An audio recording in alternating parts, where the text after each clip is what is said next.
Chapter 311. Pando's Village Commander POV. Millions of humans risk life and limb to push the enemy back. We didn't immediately initiate the attack, waiting until we had both better equipment and numerical superiority. But the enemy has found another small crack in our runic formations that drains our shields way faster than they should for the intensity of those attacks. Not quite as deadly as their initial attacks, but each time we patch a hole, they find another way to poke a hole in our defenses. The frontline fighters outside the main shields, or even its edges, can no longer stroll right up to the enemy with little fear of actual death. Now, even relatively small groupings are dangerous, let alone when they make use of their beloved large-scale attacks. Now, being light on our feet has become a requirement of the job, doubly so for anyone right up in the face of the enemy. The problem is that even the greatest dancer twists their ankles occasionally, and we no longer have redundancy in our defense layers. Now, small mistakes cost them their lives. Pushing off the confrontation also has a cost.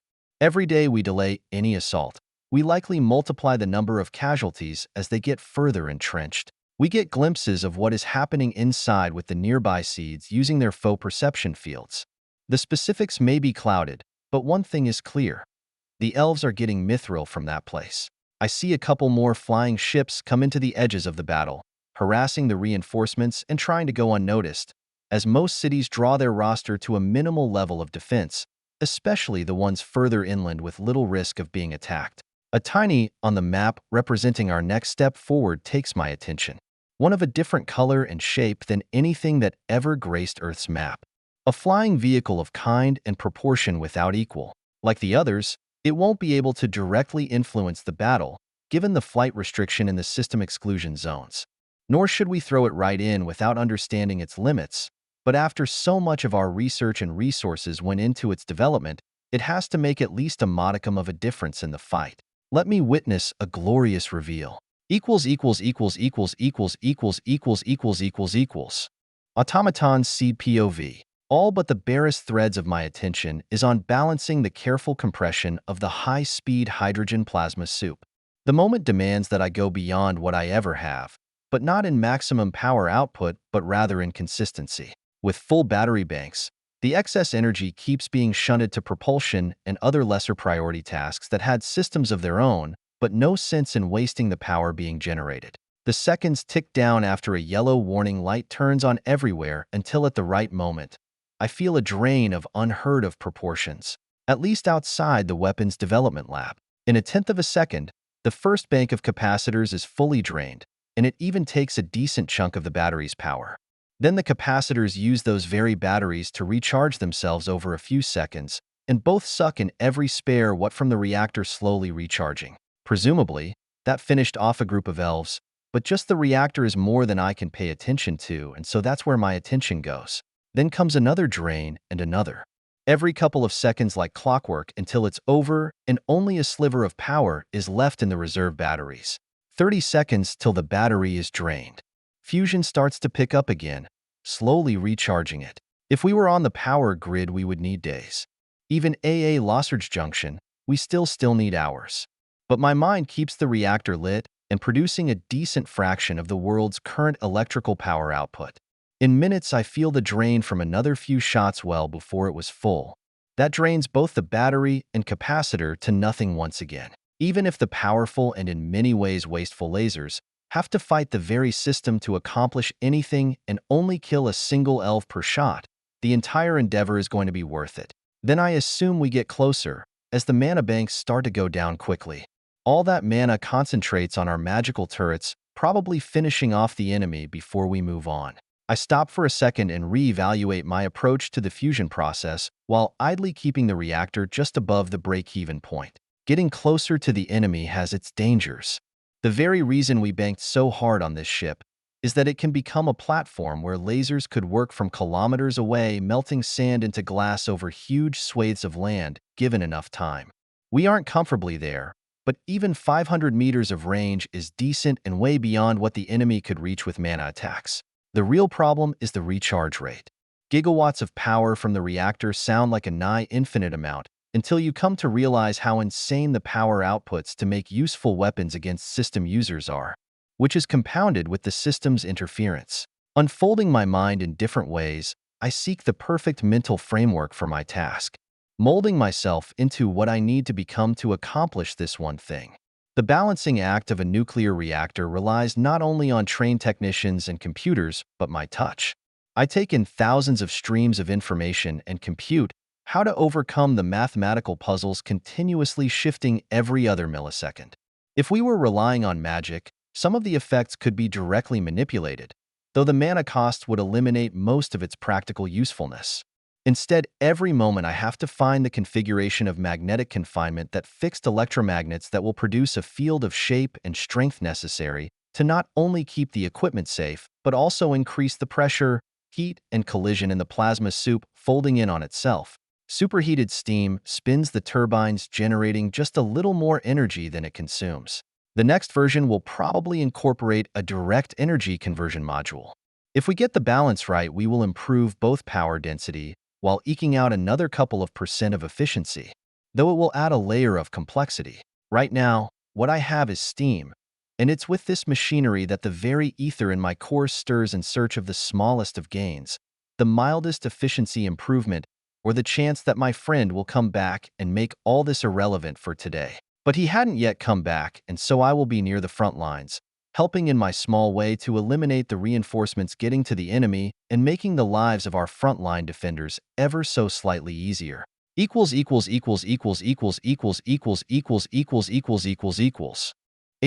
POV.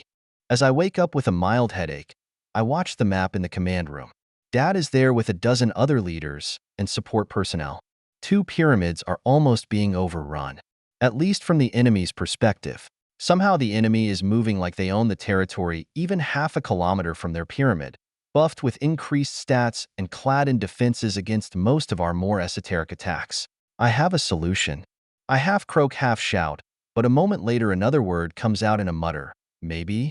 Everyone's faces turn to me expectantly and I scratch the back of my head. I spoke too soon. Give me a few minutes to figure it out. My dad's gaze lingers on me for a moment longer than the others, and I try to decipher what his eyes carry. But there is no time to waste. So I come back to my subclass switch. The system screens are fairly in line with what I expected, and the stat increases is in line with a subclass with such a grand name and rarity. 2 pre-chosen skills replaced 2 I didn't care to even have on my list. Call of the Dead, unlocked LV 10. Horde of the Dead, unlocked LV 25. As I glance of each of the skills, hints of knowledge stream in my mind, and I know that is a nigh endless source. They are going to be useful, though usually not helping me infiltrate places. System streams knowledge of what they do in my mind and how to use them, but after getting the gist, I push them aside, looking for whatever advantage I can gain from the pyramids, whatever I can learn. My actual goal with all of this, nothing beyond my class shows up, so I take off running, trying to glimpse one of the pyramids outside. I look around, trying to taste the life stuff, to find any hints of a different flavor, a seasoning that doesn't belong there. But if there is anything, it's too faint to feel. One of my class skills keeps nagging at me for freedom and action, so I cast Horde of the Dead. Half of my mana streams form my entire body in seconds, forming an impossibly complex formation like what I had seen from other people's casting system skills. But mine doesn't have something on the order of 1,000 runes, but hundreds of thousands. They form a cloud of dark smoke surrounding me, and with a nudge to the thickest fighting, it rolls over all obstacles, even all the shielding from both our sides. Without relying on the skill and the system, I would have no chance of creating 1,000th of these many runes, nor accomplishing the complex mental gymnastics needed to cast a spell like that raw. Its effects are as impressive as I expected. The fog touches the corpses and pulls something that loosely feels like the last lingering ether from our fallen defenders gaining shape. A single shade starts attacking the enemy from their very midst, then 3 and 10. In that instant, I knew that number would balloon to infinity in a large enough battlefield. This skill can tilt any fight slightly in our favor, especially the bloodiest ones. The initial manifestation of the skill finally ends, taking the very last step, becoming self-aware and partially independent of me. It won't last forever, only about half an hour, and as I push it I feel a range limit. If I push more mana or increase my skill level, those would increase, but even now it's plenty for our purposes. The long cooldown is probably the only thing not making this skill completely broken. The main downside of system skills. As I start moving, I can still feel my body and willpower strain to sustain it, even if in another sense it already achieved independence. But that self-sustainability is way more complicated than I initially thought. I'm still its source, even if I travel to the other side of the world. I let a hint of Nash's ether flow into my body. It seems to help the strain more than normal ether. But this is just another piece of the puzzle with that guy. For now, I should simply save it as much as possible. I blew through half of my life stuff stores to survive back there. I take off running to another pyramid, one away from the enemies fighting. I can almost see behind me the goblin shamans having a much easier time fighting my shades. But my distraction is all the others need to turn a tough battle whose victory would mostly be achieved through numbers into a contest of skill, while still having the backup of numbers. We won't even have to reveal all our tricks. Running inside the pyramid, I was aiming with the tacit blessing of the guard's sound shifts around me. The heavy stone dampens the clash of battle outside, and as the shield closes, it nearly mutes it. I keep the pace until I'm in the central chamber where I find a few people. From young boys and girls to the closest thing to a crotchety old man the system allows. They are still there in the same fruitless endeavor, touching the sarcophagus and trying to pull up an interface, but finding no purchase. I stare at them as a connection links me to this pyramid, and I feel the potential to connect a few of them. As I spin life stuff inside myself, I feel Insith fill my mind in a flash. My experience with Ether is what gives me context for what would normally take months, or even years to properly learn.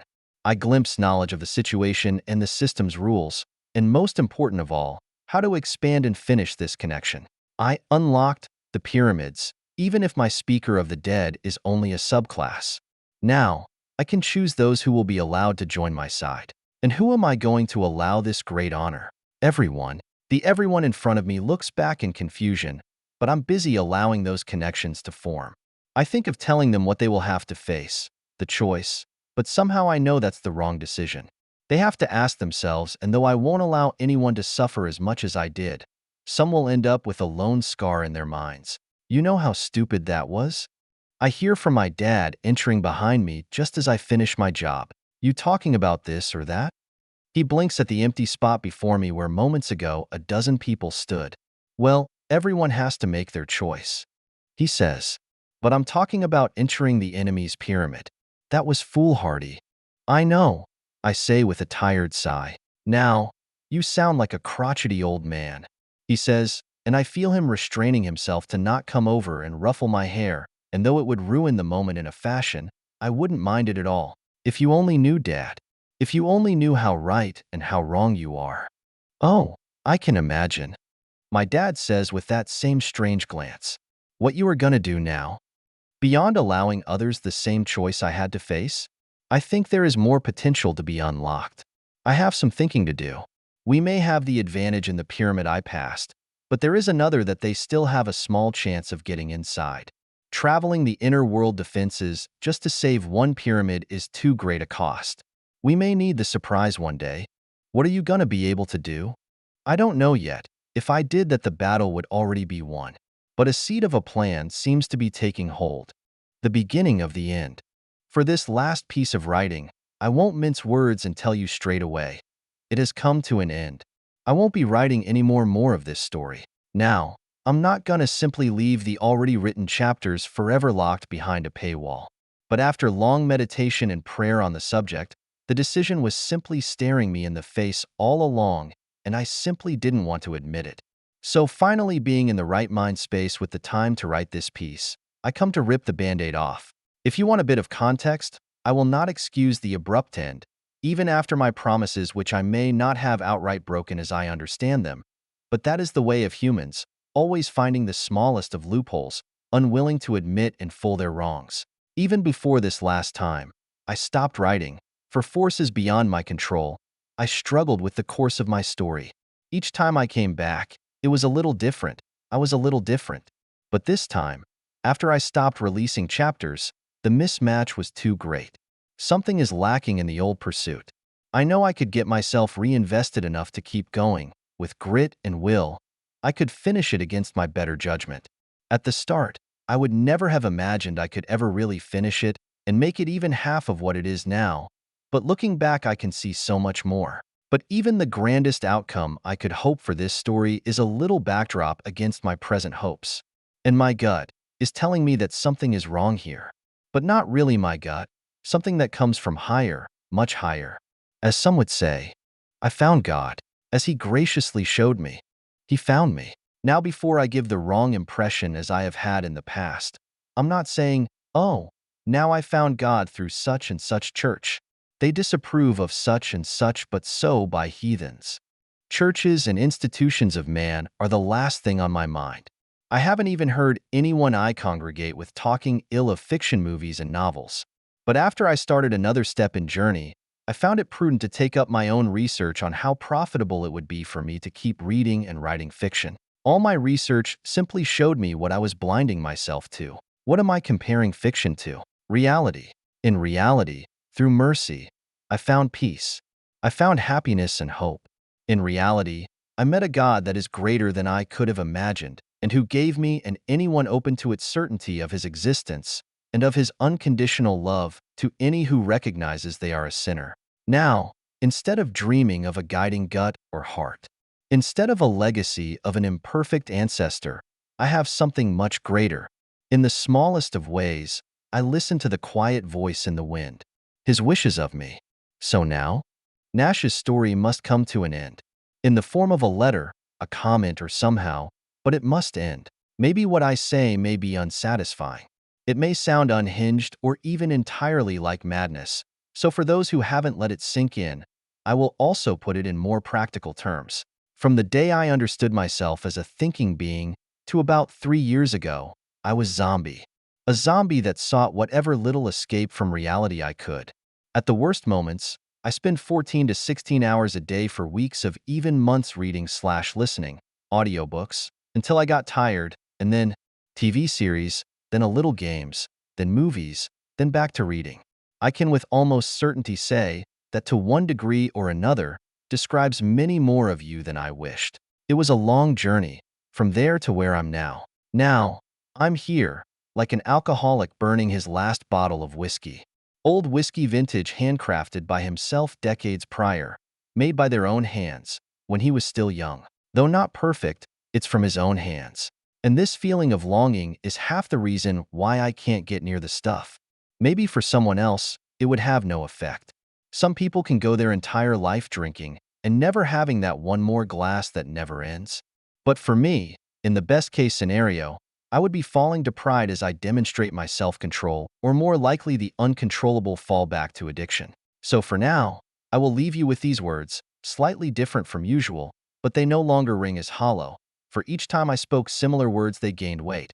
Until today, where they hold more reality than the chair, the keyboard I type on, and the screen you are holding. I love you. I hope the very best for you, and if you are a slave to the desires and search for unreality that consumed my life, seek the help of a being that loves all of us more than we can comprehend.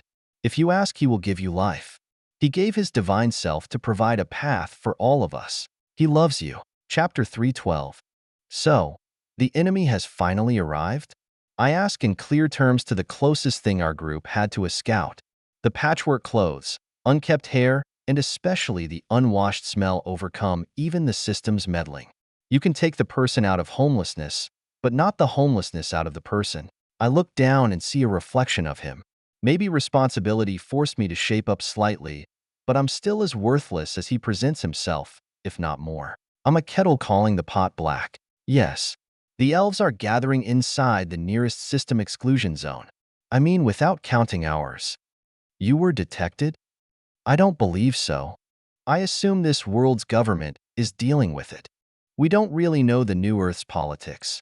But, unless they have way stronger troops on the way, they are having trouble. Why do you say that? I didn't get close enough to find concrete evidence. It's mostly a feeling. Feelings. To be guided by the gut.